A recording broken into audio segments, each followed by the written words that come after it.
नमस्कार, स्वागत है आपका संवाद 365 में। मैं हूं आपके साथ दिग्विजय सिंह चौहान। एक और नया हफ्ता और एक और नया एपिसोड टॉप 5 का। आज की टॉप 5 खबरों में बात करेंगे। एक बार फिर से मुख्यमंत्री तीरथ सिंह रावत का बयान सोशल मीडिया पर वायरल हो रहा है। एक बार फिर से तमाम तरह की प्रतिक्रियाएं सामने आ रही। क्या नया बयान है और क्या उस पर विवाद है, ये भी आपको बताएंगे। दूसरी खबर आपको बताएंगे, देहरादून के कई मंदिरों में पोस्टर टंगे हुए थे जिन पर लिखा हुआ था कि गैर धर्म के जो लोग हैं उनका प्रवेश इस मंदिर में वर्जित है। इस पर भी अब पुलिस ने एक्शन लिया है। काफी विवादित ये पूरा मामला रहा है और इस पर एक वरिष्ठ पदाधिकारी पर केस भी दर्ज किया गया है। कौन से संगठन का था वो भी आपको बताएंगे। साथ ही आज तीसरी खबर में बात करेंगे, कॉर्बेट नेशनल पार्क में महिलाओं को एक बड़ी जिम्मेदारी मिलने जा रही है। अगले सीजन से महिलाओं की भूमिका वहां पर काफी महत्वपूर्ण होने वाली है। क्या क्या होने वाली है, क्या मुख्यमंत्री ने उसके लिए घोषणा की है, उस पर भी बात करेंगे। चौथी खबर में बात करेंगे, कोरोना वायरस का डर एक बार फिर से उत्तराखंड में बढ़ता जा रहा है। इस साल के पहले दिन यानी कि इस साल में पहला दिन रहा जबकि 130 से ज्यादा कोरोना के केस सामने आए हैं और इसी बात को लेकर चिंता जताई है केंद्रीय स्वास्थ्य मंत्रालय ने कुंभ को लेकर, और एक पत्र लिखा है इसको लेकर। उस पत्र में क्या क्या कहा गया है, क्या आंकड़े बताते हैं, वो भी आपको बताएंगे। और एक और खबर आपको आज ये बताएंगे कि अगले 2 दिनों में उत्तराखंड में मौसम का मिजाज बदलने वाला है। कहां कहां पर बारिश होगी, कहां कहां पर संभावनाएं हैं, वो भी आपको बताएंगे। लेकिन सबसे पहले नजर डाल लेते हैं हेडलाइंस पर।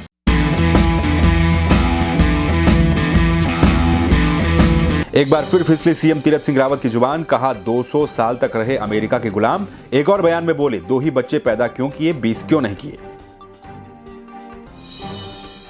अगले सीजन से कॉर्बेट नेशनल पार्क में 50 जिप्सियों का संचालन करेंगी महिलाएं। 50 नेचर गाइड का भी संभालेंगी जिम्मा। विश्व वानिकी दिवस के मौके पर मुख्यमंत्री रावत ने की घोषणा। देहरादून के कई मंदिरों पर टंगे गैर समुदाय के लिए प्रवेश वर्जित वाले पोस्टर। पुलिस से की गई शिकायत, पोस्टर हटाने का काम शुरू। हिंदू युवा वाहिनी के एक पदाधिकारी के खिलाफ मामला दर्ज। रविवार को उत्तराखंड में आए 137 नए कोरोना के मामले। हरिद्वार कुंभ को लेकर केंद्रीय स्वास्थ्य सचिव ने लिखा पत्र, जताई चिंता। उत्तराखंड में अगले 2 दिनों तक बदलेगा मौसम का मिजाज। पहाड़ी वाले इलाकों में बर्फबारी की संभावना तो वहीं मैदानी इलाकों में तेज आंधी के साथ गिर सकती है बिजली। मौसम विभाग का अलर्ट।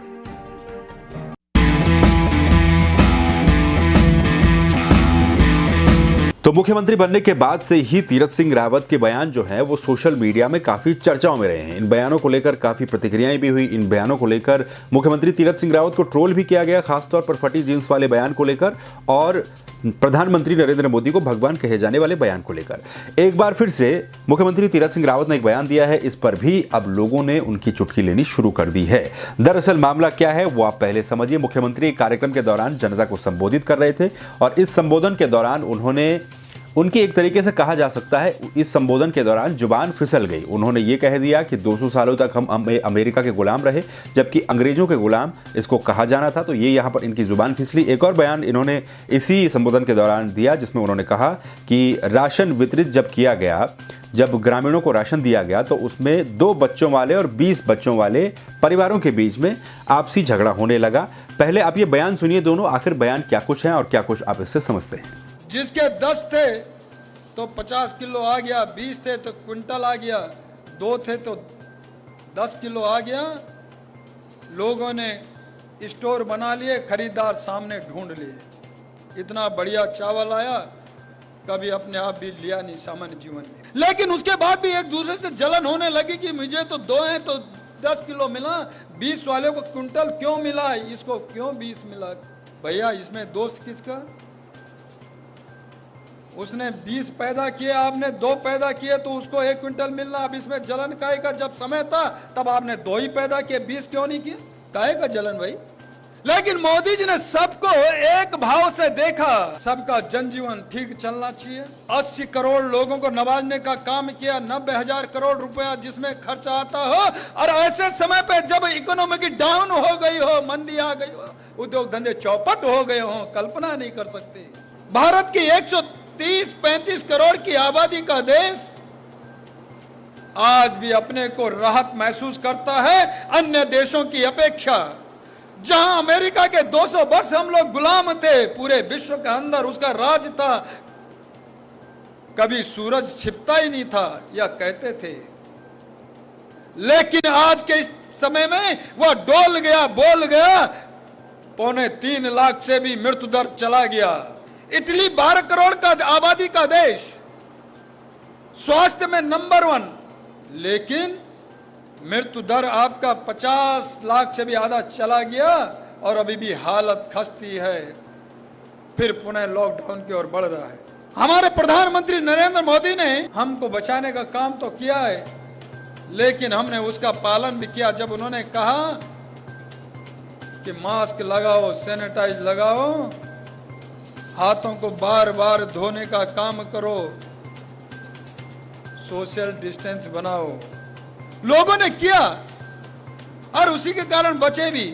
तो मुख्यमंत्री तीरथ सिंह रावत के ये 2 और वीडियो हैं जो कि सोशल मीडिया पर तेजी से वायरल हुए हैं। सोशल मीडिया पर इन वीडियोस के लिए, इन बयानों के लिए मुख्यमंत्री तीरथ सिंह रावत को लोग ट्रोल भी करने लगे हैं। हालांकि इसमें ट्रोल करने जैसी कोई बात नजर नहीं आती है, क्योंकि जबान किसी की भी फिसल सकती है। लेकिन मामला दरअसल ये है कि उत्तराखंड के मुख्यमंत्री तीरथ सिंह रावत जब से मुख्यमंत्री बने हैं तब से वो अपने बयानों को लेकर सोशल मीडिया में चर्चाओं में है। चाहे वो फटी जींस का बयान हो या फिर उससे पहले वाला बयान हो, इस पर काफी विवाद भी हुआ, काफी लोगों ने उन्हें ट्रोल भी किया। ऐसे में लाजमी है कि अब उन्हें फूक फूक कर अपने एक एक शब्द को बोलना चाहिए, क्योंकि जिस तरह से कल जुबान फिसल गई और एक बार फिर से वो ट्रोल हो गए, तो ऐसे ही आगे भी हो सकता है।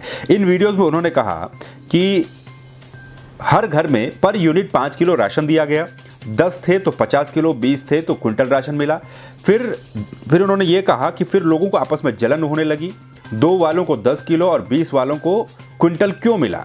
तो इसमें उन्होंने कहा कि इसमें जलन कैसी, जब समय था तो आपने 2 ही बच्चे पैदा किए, 20 बच्चे पैदा क्यों नहीं किए। ये वीडियो सोशल मीडिया पर खासा वायरल हो रहा है और अगले वीडियो में वो कहते हैं कि विश्व वानिकी के दिवस के मौके पर ही वो ये संबोधन दे रहे थे। उन्होंने कहा इस वीडियो में कि अमेरिका ने हम पर 200 से अधिक साल तक राज किया है। अब ऐसे में उनकी जुबान फिसल गई, लेकिन लोगों का कहना यह है कि सीएम को क्या इस बात का ज्ञान नहीं है कि आखिर 200 साल तक गुलाम भारत अमेरिका का रहा या फिर ब्रिटेन का। तो इन बयानों को लेकर सोशल मीडिया पर तीरथ सिंह रावत एक बार फिर से ट्रोल हो रहे हैं। यही कहा जा सकता है कि एज ए मुख्यमंत्री अपने शब्दों का चयन सही तरीके से वो करें, क्योंकि पिछले कुछ दिनों से लगातार जिस तरह से वो सोशल मीडिया में चर्चाओं में रहे हैं, ऐसे में एक और मौका और एक और ट्रोलिंग उनकी हो सकती है। तो चलिए अगली खबर भी मुख्यमंत्री से जुड़ी हुई। विश्व वानिकी दिवस के मौके पर मुख्यमंत्री तीरथ सिंह रावत अपने कुमाऊं भ्रमण पर रहे, कुमाऊं दौरे पर रहे। इस दौरान उन्होंने कुमाऊं में एक महत्वपूर्ण घोषणा भी की, कुछ और भी उन्होंने वहां पर बातें कही, लेकिन जो महत्वपूर्ण बात थी वो हम आपको बता देते हैं। ये बात महिलाओं से जुड़ी हुई है। दरअसल मुख्यमंत्री की घोषणा के अनुसार कॉर्बेट नेशनल पार्क में महिलाओं को सशक्त करने के लिए कुछ कदम उठाए जा रहे हैं, महिलाओं को रोजगार से जोड़ने के लिए कुछ कदम उठाए जा रहे हैं और इन्हीं कदमों के तहत अगले सीजन से 50 जिप्सियों का जो संचालन होगा वो महिलाओं को दिया जाएगा, यानी कि महिलाएं इन 50 जिप्सियों का संचालन करेंगी। इसके अलावा 50 नेचर गाइड की भूमिका में भी वहां पर महिलाएं होंगी। इसके अलावा कॉर्बेट नेशनल पार्क से सटे आम डंडा में 500 दर्शकों की क्षमता वाले एक लाइट एंड साउंड शो यानी कि एम्पी थिएटर की स्थापना भी की जाएगी, ताकि यहां पर आने वाले पर्यटकों को इससे भी जोड़ा जाए और इसका आनंद भी पर्यटक यहां पर ले सकें। इसके अलावा भी मुख्यमंत्री तीरथ सिंह रावत ने वहां पर कहा है कि युवाओं को रोजगार से जोड़ना और अन्य लोगों को, दूसरे प्रदेश के लोगों को यहाँ के पर्यटन से जोड़ना, ये हमारी महत्वपूर्ण प्राथमिकता है। इसको हम प्राथमिकता के आधार पर करेंगे और जो दूरस्थ गाँव हैं, इन क्षेत्रों से सटे हुए गाँव हैं, वहाँ पर बिजली पानी को पहुँचाना हमारी प्राथमिकता है। इस तरह की बातें भी मुख्यमंत्री ने वहां पर कही। लेकिन बहरहाल इन सब में सबसे बड़ी बात यह कि कॉर्बेट नेशनल पार्क में अगले सीजन से जो 50 जिप्सियां होंगी उनके संचालन महिलाएं करेंगी और जो 50 नेचर गाइड की भूमिका में होंगी वो भी महिलाएं होंगी। यानी कि एक तरीके से ये कहा जा सकता है कि महिलाओं को रोजगार से जोड़ने के लिए ये नई पहल वहां पर शुरू की जा रही है, जो कि महिलाओं के लिए काफी लाभकारी साबित हो सकती है।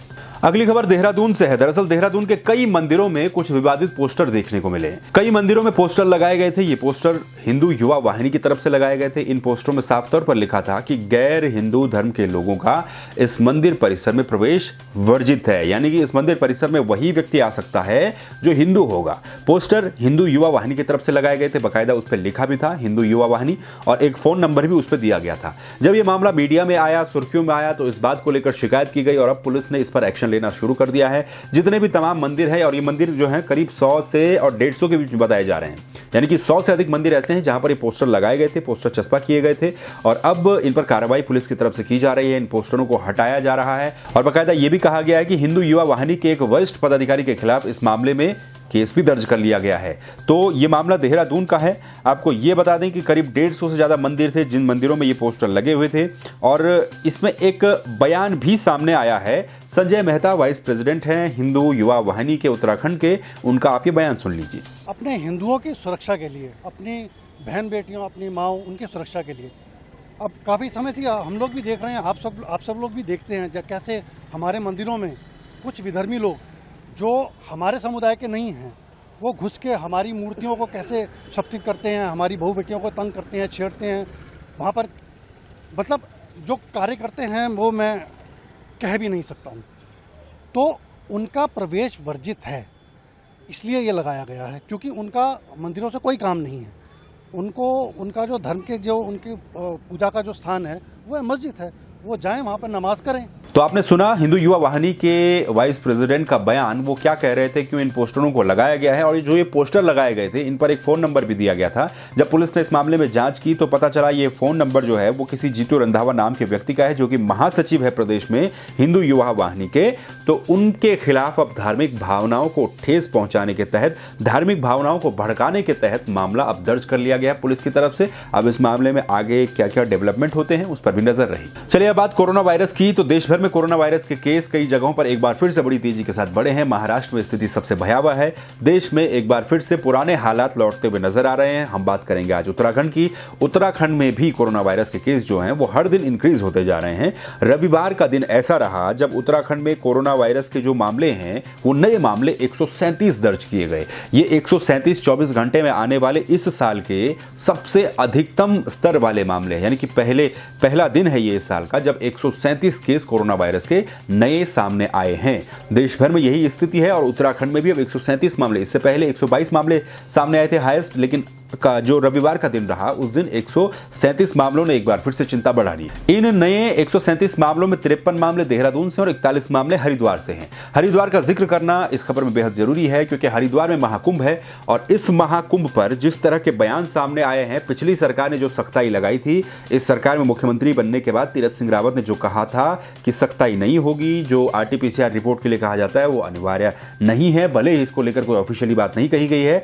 लेकिन अब सवाल यह उठता है कि जिस तरीके से कोरोना वायरस के मामले सामने आ रहे हैं रविवार को, क्योंकि ध्यान रखिए हरिद्वार में 41 मामले सामने आए हैं, इस बात को लेकर केंद्रीय स्वास्थ्य मंत्रालय ने, केंद्रीय स्वास्थ्य सचिव ने भी चिंता जताई है। उत्तराखंड शासन को इस बाबत एक पत्र भेजा गया है, पत्र लिखा गया है केंद्रीय स्वास्थ्य मंत्रालय की तरफ से और इस पत्र में साफ तौर पर चिंता जाहिर की गई है कि इन स्थितियों में हरिद्वार में कुंभ किस तरह से होगा, इस पर ध्यान देना बेहद जरूरी है। हरिद्वार में कुछ सख्ताइयों को लाना बेहद जरूरी है क्योंकि जिस तरह से कोरोना के मामले बढ़ रहे हैं वो चिंता भी बढ़ा सकता है क्योंकि हरिद्वार में लाखों करोड़ों लोग आएंगे पूरे कुंभ के दौरान, इसलिए कहीं ये एक बहुत बड़ा केंद्र न बन जाए संक्रमण का, इस पर ध्यान रखना बेहद जरूरी है। तो केंद्रीय स्वास्थ्य सचिव राजेश भूषण ने यह भी कहा है कि उत्तराखंड दौरे पर गई उच्च स्तरीय केंद्रीय टीम के द्वारा कुंभ मेले में कोरोना संक्रमण जो फैल सकता है उसको लेकर चिंता जाहिर की गई है। जो टीम यहां पर आई थी, मुख्य सचिव को एक पत्र लिखा गया है जिसमें चिंता को दर्शाया गया है कि चिंता बढ़ सकती है, ऐसे में सख्त कदम उठाए जाने की आवश्यकता भी है। और यह भी कहा है केंद्रीय स्वास्थ्य सचिव ने इस पत्र में कि उनकी टीम की रिपोर्ट के मुताबिक हर दिन हरिद्वार में करीब 10 से 20 तीर्थयात्री और 10 से 20 आम नागरिक हरिद्वार के वो संक्रमित हो रहे हैं, यानी कि 40 मामले प्रतिदिन हरिद्वार में फिलहाल सामने आ रहे हैं जो कि चिंता जाहिर करते हैं। स्वास्थ्य मंत्रालय ने यह भी कहा है इस पत्र में कि प्रदेश की तरफ से, शासन की तरफ से हरिद्वार में जो प्रतिदिन कोरोना जांच करवाई जा रही है वो नाकाफी है। कोरोना जांच की दर को वहां पर बढ़ाया जाए क्योंकि आने वाले दिनों में जो वहां पर शाही स्नान होने हैं उनमें लाखों करोड़ों की संख्या में श्रद्धालु आएंगे। ऐसे में जो कोरोना की जांच इस वक्त हो रही है वो नाकाफी है। कोरोना की जांच वहां पर और भी ज़्यादा तेज की जाए, और भी ज़्यादा बढ़ाई जाए ताकि ज़्यादा से ज़्यादा लोगों का पता चल सके। तो बहरहाल ये एक चिंताजनक भी खबर हो सकती है क्योंकि जिस तरह से कोरोना के मामले बढ़ रहे हैं और हरिद्वार में कुंभ होना है तो कहीं एक नया केंद्र हरिद्वार न बन जाए संक्रमण को फैलाने का। तो चलिए अब बात कर लेते हैं उत्तराखंड के मौसम की। आने वाले 2 दिनों में उत्तराखंड में मौसम का मिजाज बदल सकता है। मौसम विभाग ने इसके लिए अलर्ट जारी कर दिया है। जो पहाड़ी वाले इलाके हैं, ऊंचाई वाले इलाके हैं, वहां पर बर्फबारी की संभावना जताई गई है और जो मैदानी इलाके हैं वहां पर तेज बारिश की आशंका जताई जा रही है, वो भी तूफान के साथ। और यह भी कहा गया कि गर्जना भी हो सकती है, बिजली भी गिर सकती है मैदानी क्षेत्रों में और ऊंचाई वाले इलाकों में बर्फबारी होगी। कुछ दिन पहले से लगातार तापमान में जो बढ़ोतरी दर्ज की जा रही है उसने लोगों की मुश्किलें भी कुछ बढ़ाई हैं। गर्मी एकदम से बढ़ गई थी, तो अब ये आशंका जताई जा रही है मैदानी इलाकों के लिए आने वाले 2 दिनों में, यानी कि सोमवार और मंगलवार को, कि आने वाले इन 2 दिनों में मैदानी इलाकों में बारिश हो सकती है और तेज तूफान, आंधी, हवा काफी तेज चलेगी, गर्जना हो सकती है, बिजली गिर सकती है और ऊंचाई वाले इलाकों में बर्फबारी हो सकती है। ये भी आशंका मौसम विभाग जता रहा है कि इस बारिश से, इस बर्फबारी अगर होती है ऊंचाई वाले इलाकों में, तो इससे तापमान में भी गिरावट दर्ज की जा सकती है। राज्य मौसम विज्ञान केंद्र देहरादून ये भी कहता है कि उत्तरकाशी, चमोली, रुद्रप्रयाग और पिथौरागढ़ जिले में कई जगहों पर और देहरादून और टिहरी जिले के कुछ क्षेत्र में हल्की से मध्यम बारिश हो सकती है। इसके अलावा गर्जना के साथ बारिश होने की वहां पर संभावना है। 30,000 मीटर से ऊंचाई वाले इलाकों में बर्फबारी की संभावना है, जबकि उत्तरकाशी, देहरादून, हरिद्वार, पौड़ी, नैनीताल और अल्मोड़ा में ओलावृष्टि कहीं कहीं पर हो सकती है और आकाशीय बिजली गिरने की संभावना है। ये पूर्वानुमान मौसम विभाग जता रहा है। देहरादून में सुबह से ही हल्की हल्की हवाएं चलनी शुरू हो गई थी और इसके अलावा मैदानी क्षेत्रों में ये भी कहा गया कि 30 से 40 किलोमीटर प्रति घंटे की रफ्तार से हवा चल सकती है। बाकायदा इसको लेकर येलो अलर्ट भी जारी किया गया है। तो ये थी अभी तक की टॉप 5 खबरें। इसी तरह की बाकी खबरों के लिए आप सब्सक्राइब कर लीजिए संवाद 365 को। इस वीडियो को लाइक कीजिए, अपनी प्रतिक्रिया रखिए, कमेंट कीजिए, शेयर कीजिए और बेल आइकन को दबा दीजिए ताकि नोटिफिकेशन आप तक पहुंचता रहे। इंस्टाग्राम पर भी हमसे जुड़ सकते हैं, ट्विटर पर भी हमसे जुड़ सकते हैं, फेसबुक पर भी हमसे जुड़ सकते हैं और खबरों को पढ़ने के लिए लॉग इन कीजिए www.samvad365.com पर। फिलहाल के लिए दीजिए इजाजत, फिर मिलेंगे एक नई वीडियो के साथ, नए खबरों के डोज के साथ। तब तक के लिए नमस्कार।